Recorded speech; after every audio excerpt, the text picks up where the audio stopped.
Okay, so what I wanted to talk to you today is about boundaries, but maybe in a different way. Who knows? Not in a different way, but I get it. Boundaries have been talked about a lot in the last several years, more of like a buzzword. So I assume you are familiar with boundaries. People have written whole books on boundaries. My friend Terry Cole wrote The Boundary Boss. There's been several.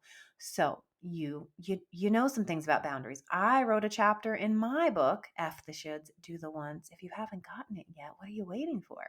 So I wrote some about boundaries in my book too, and how I had to come to discover them and create them many years ago before I knew that boundaries were a thing, like without knowing what the word was, because I had to prioritize myself, my mental health, my physical health, my wants. Um, so I could be a yes to me. And also, that means also in ways setting boundaries with yourself so that you can do the things that you want to do, right? Like I have boundaries with myself at night around bedtime and stuff because I want to feel good in the morning. I want to go to bed by a certain time. So I need to implement boundaries to make sure I do that. Anyway, lots of ways to look at boundaries. But what I want to talk about today, I know you have heard the phrase, no is a full sentence. People love that phrase, right? Do you get excited when you hear that? I see so many people get excited. Yes, no is a full sentence. Yes, I don't have to explain myself. I don't have to say anything else. I don't have to offer a no, but this, blah, blah, blah. And that is the truth. You have permission to use no as a full sentence. But what I often see is people get real excited about the idea of that. Yes, I see that. I believe that. But it can be a challenge to actually do that in your own life. So I want to talk about it because from my firsthand experience, um, I always come from firsthand experience, but also with learning from others, education. But a lot of my stuff is informed from my own experience. You're going to have different ways to talk to different people. For some people, you really may want to implement the no is a full sentence. And for other people, you might want to share a little bit more with them. And that doesn't mean that something is wrong with you and you are like not strong enough to commit to the no being a full sentence. So I want to talk to you today about boundary pushers. I have been talking to clients a lot recently and good friends about this idea. Um, I don't know if boundary pushers is a term used by a therapist or educationalist. It may be. I may have got it from there, or it may just feels freaking fitting. So not everyone is going to react to us in the same way. And you know that, right? So you won't always be able to use the same reply or the same response for everyone because people will respond differently. So boundary pushers are people, they don't know they're a boundary pusher, most likely. They have no idea, right? They literally may think that they are the most awesome, supportive, creative person in your life. And I'm not saying they're not, by the way. But boundary pushers, you could say, like, let's for instance say somebody is like, "Oh, you're going out of town for a couple weeks in the summer. How about my friend Susie, who is coming to town to work on this project, stays at your house and house sits your house for you?" That would be so awesome for both Susie and you because you know that your house is safe. She can water your plants, make sure things are taken care of. And you might say, like, maybe you think about it and you're like, no, I don't want anybody there. You're not comfortable with that for whatever reason. And so you're like, oh, no, thanks. I'm gonna just do this, or I actually have this in mind, or whatever, blah, blah, blah. And boundary pusher friend, again, they don't know they're a boundary pusher, might come back and like, oh, well, are you sure? Because Susie's awesome and she could take care of that too. Like, really, like, can't you see how, like, they may even, like, you know what, they could probably pay you some rent too, or like, whatever it is. I'm giving you this example. I don't know if it's the best example, but basically, somebody comes to you and makes a request of you, and you say no, and you give them even a reason for that, or just like, oh, no, that's not going to work for me, but thanks for thinking of me. Boundary pusher will come back with, oh, well, what about this? Oh, what about this? Oh, why can't I just do it this way? Right? Like, it's even like, hey, can I borrow your printer? Or like, can I print this thing at your house? Oh, sorry. And maybe you just don't want anybody coming to your house. Like, no, we're out of print ink. Oh, I'll buy you the print ink, and then I'll come over and do it. Oh, like this. Like, maybe it's someone you really don't want in your house, like, right? And you just don't want them around, but they'll just keep coming back. Well, I'll buy the print ink. Like, you can give them every reason. No, blah, blah. Oh, well, I'm just really busy and I'm on calls all day. So the only time you could come would be like this. So you're trying to make it impossible for them to do the thing or to follow through. Boundary pushers just going to keep coming back. Well, I can do it this way. Oh, we can do it this way. Oh, we can do it this way. Um, so for those types of people, and again, this person may have the best heart. They may be an amazing friend. They may be your biggest cheerleader and supporter. So I'm not saying pushers are always like bad or only after themselves or selfish and they don't listen to you. They may be the most caring, thoughtful, appreciative person, and their mind is just like always working in these, oh, what about this? Well, I can do it this way. They're creative. So they're not taking the no as an answer, because also you didn't just say no. For those types of people, less is more. Sorry, I can't. That doesn't work for me. Oh, no, thanks. Like, you can say no as a full sentence with also just saying no, because obviously that feels a bit like, I really can't imagine that many situations where we are just like, no. Maybe if you're in a working situation and somebody's like, hey, can you do this for me? No. Right? So there likely are. Would you like fries with that? No. There are times, I'm sure, where no you can use as a full answer and feel good about it. But lately you might be like, no thanks. That doesn't work for me. Thanks for asking. It's a no. You're putting more words in there. Right? So the boundary pusher people, they just don't understand. They are creative. And by the way, I'm saying this as a recovered, probably maybe even recovering boundary pusher. And I didn't know it. Nobody said this to me.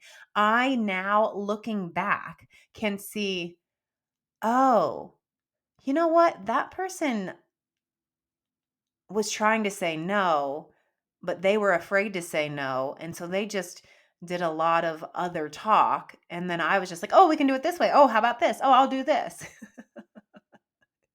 So I can see in my life now how so many people that I knew and know were lacking boundaries, were afraid to say no, just didn't feel comfortable with it. Again, it wasn't like because they didn't like me. It's just like, well, right, they wanted to say this thing, but they felt bad about it, or they shouldn't, or they wanted to just say no to whatever the thing was that wasn't going to work for them.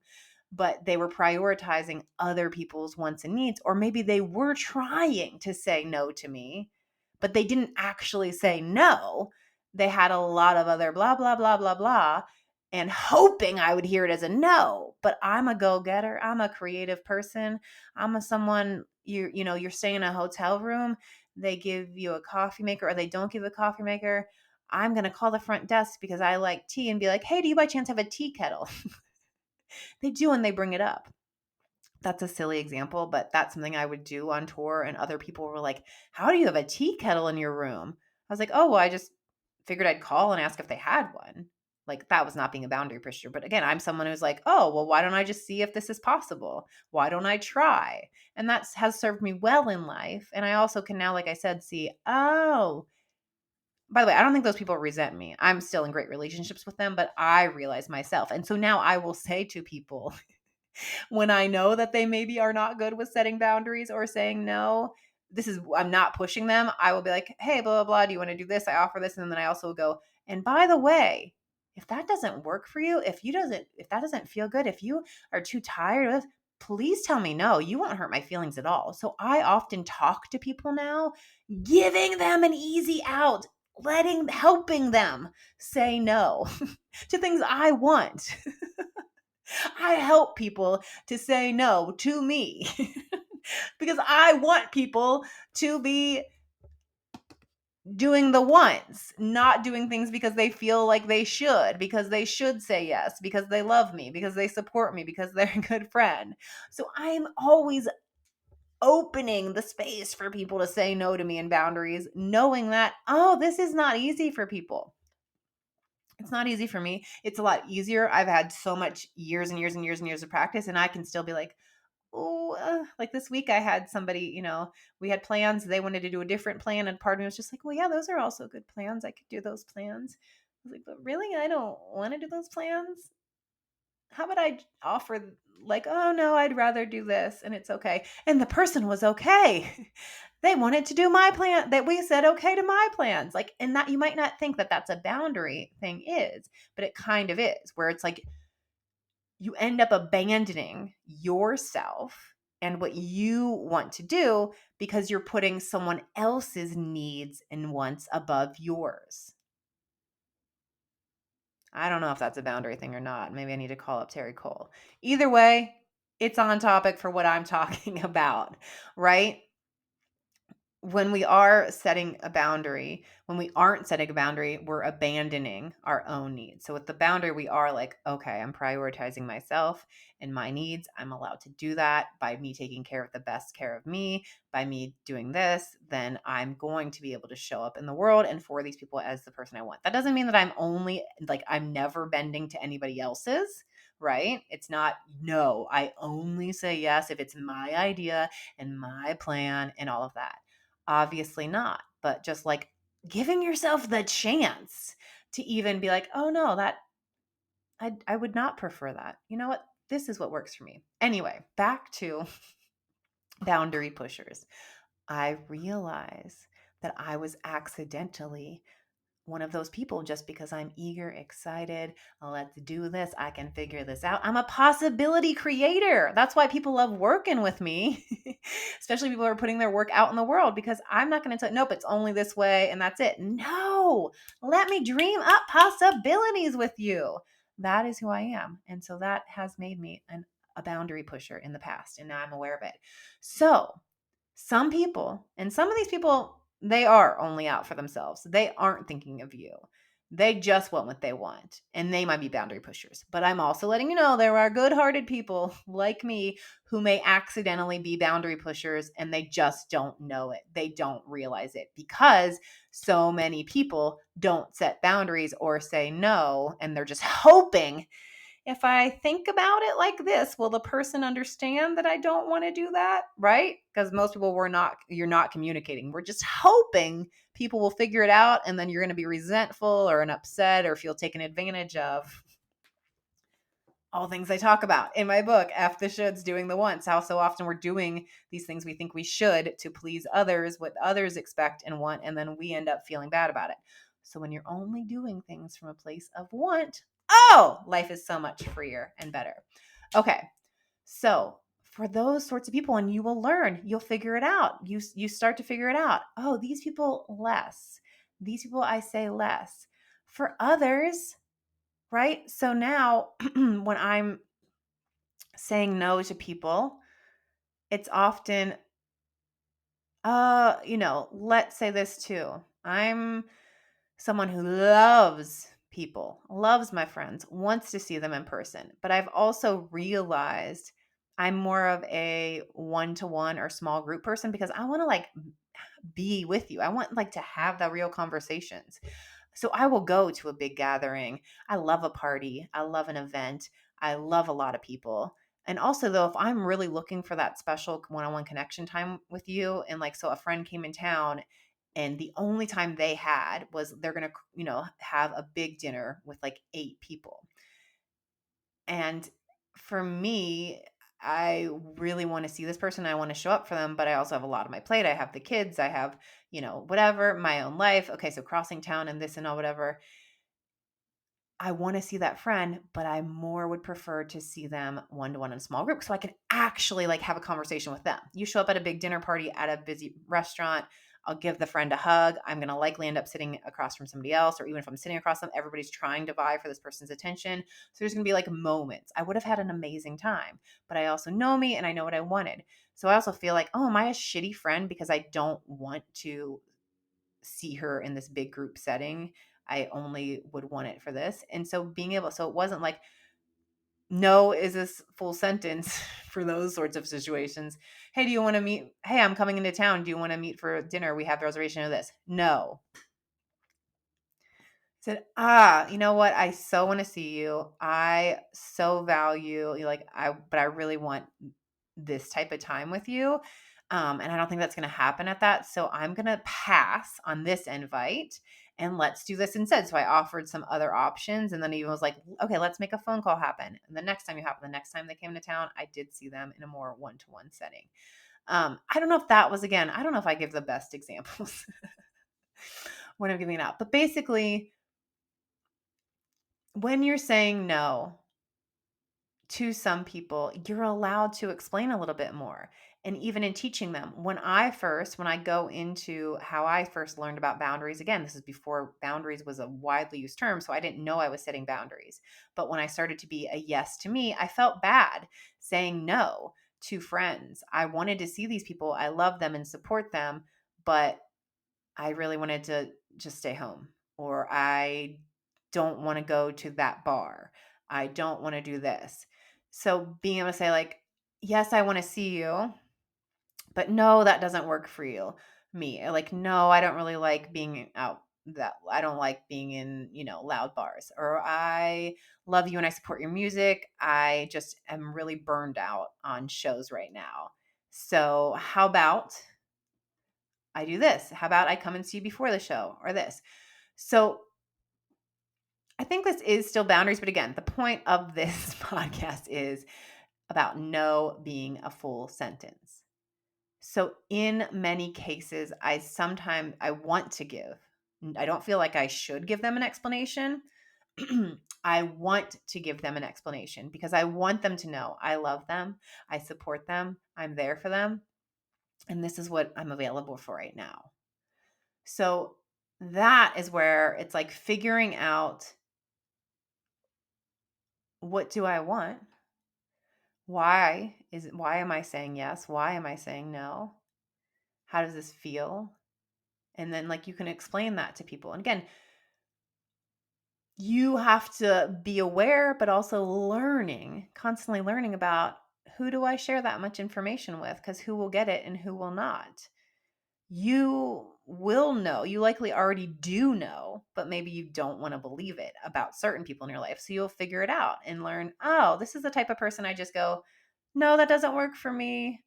Maybe next time, this is the person that goes, I would love to.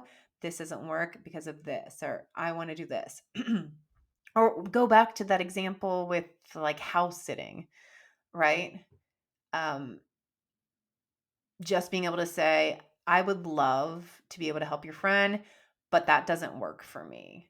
And for most cases, that sort of thing, you don't need to give a lot of information, right? You're allowed to say no to things without having a reason of, I don't really like people in my space, it feels weird, or this, because again, they might be then, oh well, they're so responsible, or and why don't they meet you ahead of time, and they would pay for a cleaning service, or blah blah blah blah, right? People can give you all sorts of reasons, but for you, if it feels inside like, yeah, that's doesn't this really feels like a no, even though you're right in many ways, that does seem like a good idea. So to trust yourself, the ability to listen to yourself and trust yourself, and then you don't have to give the big explanation. It might be more than no. Give them a couple more words, perhaps. That usually feels better for me. and for the person on the receiving end, but you don't need to give them too much. Again, I talk so much about different things and how to be able to sort through it in my book, F the Shoulds, Do the Wants. By the way, you can get the free chapter 1 for free.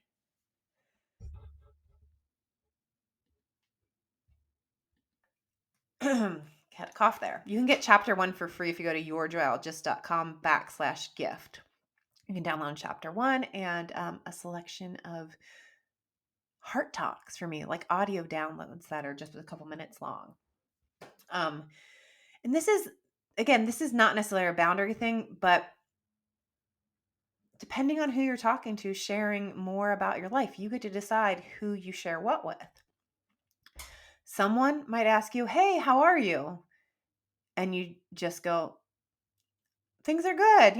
Life's a lot, but things are good." Someone else could ask, "How are you?" And you can unload, "Oh, well, the kid's this, I'm worried about this, but this is really good." Like, let it loose about whatever it is. Even, what do you do for a living? You could give somebody I'm this. And for other people, you could go, I do this. So you don't have to have the same response, the same, it's just this one word, or was one thing for all people. You get to figure out who you give what to. And like I said, some of that you already know, and you might just want to like hope it's a different way for some people. And for others, you'll figure it out. Do you know the vulnerability hangover thing people talk about? What I notice is that I usually only feel that in cases where I'm like, "Well, that person did not have the space to hold that," right? So I could say, again, somebody asked me the same question or asked me about my life, and I open up and share all of this. For the most times, I feel good. I share a lot. I have shared a lot about my story for a long time. I don't have, I was going to say I don't have shame. Of course, we all have shame. I'm continuously working through shame. I've worked through so much shame about so many things. So I am able to share very vulnerable from a lot of things in my life and feel great after it. Don't feel a vulnerability hangover. The times I do feel vulnerability hangover is when somebody asks me something or I share something and it is like, here is the full version. And that person doesn't have the capacity to hold it. They don't know what to do with that information. Like, or even like when somebody asks, "How are you?" And instead of doing the fine, I like give them the full, like, "Oh, well, this is what's been going on, ups and downs and all of it," and telling them. And they're just like, "Oh," even I shared some like real life struggle with someone who I love recently. This person I absolutely love. And the way that they responded to it, I think that they're just not, they're not in a place where they're able to, like, "Oh, that's hard," or "That's that." Like, they only know me through mom life. And sure, we talk about mom struggles and this, and then a reality, real life thing. And even though they've shared reality, real life, hard things with me, and I was able to hold that for them, it just felt different when I was sharing with them, where they were sort of like uncomfortable and didn't know what to do with the information. They didn't know how to help me or how to whatever. And I wasn't looking for help. I was just like, "Yeah, this is going on," like, just being honest. And so realizing from other people's energies, like, that's where I will feel the vulnerability hangover. When I have chosen to open up to people and they don't have the capacity to hold, they don't have the awareness, they don't whatever have maybe done their own healing or use tools. And you don't always know that. Like, again, it's a learning experience of, okay. Even like people would ask me, "How's your book going?" Or how is the book now that it's out in the world, right? Most of the people that ask that question have no idea what it's like to write a book or to have released something like that out into the world. So they're just making conversation. Like, they care. They do care, but they're making conversation. But really, they're just like, if you like, good, great. Like, those are the appropriate answers, because when I would tell them the reality of, like, yeah, if you don't have a million followers, and if you don't have the budget to pay $10,000 to $20,000 a month for your own PR so that you do get on these big shows and stuff, like, yeah, there's just a different reality. But like, blah blah blah, like, just talking about what it is like to be an author that is not someone who has a ton of, yeah, like, press happening for them, or it's working for them. Sharing about the realities that they have no idea what to do with that information. So then I would feel awkward that I had just given them all that information when I was like, but they asked how it was, but like they're just making conversation. They're just making conversation. So along with the no being a full sentence, realize that in a lot of situations, in a lot of conversations, less is more. You save those hardships, those struggles, those real feelings, those dreams for the people that are able to hear you, to see you, to feel you. And you get to pick who you share more or less with. And that can change too. Some of those people that you're just giving the tiny crumbs may end up being people that are there for all of it, and vice versa. And I do share also about how I can sort through this, or like those levels, the levels of how much you're giving people in my book, F the shoulds, do the wants. So I hope this helped you. I want to know. I want to hear from you. Send me, if you're watching on YouTube, post a comment. If you're listening to the podcast, send me a DM, share the episode. I'm at _ Trisha Huffman.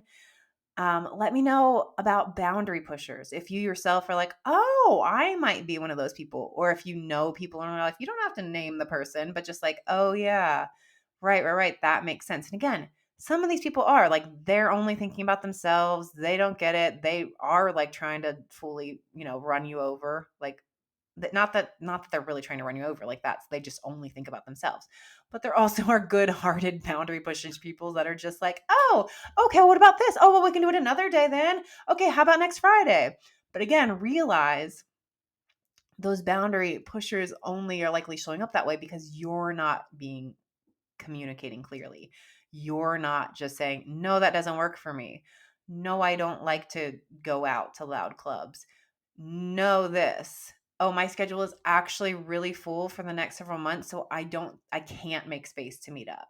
So that also, there's a bit of enabling that you may be doing. Like the people that I was pushing the boundaries with was because they were in many ways enabling me to do that, because they didn't have the confidence, the clarity to say, no, yeah, that doesn't work for me. And it's not like, and not even, you don't have to be rude, right? You don't have to be like, no, full sentence, but just being able to be honest. And when, again, you got to figure out who those people are. But a lot of times when I ended up speaking up honestly about what works for me and why I was saying no and why I was making these choices, even though I love them, then it became like a learning experience for them too, and saying, oh, I'm allowed to say no.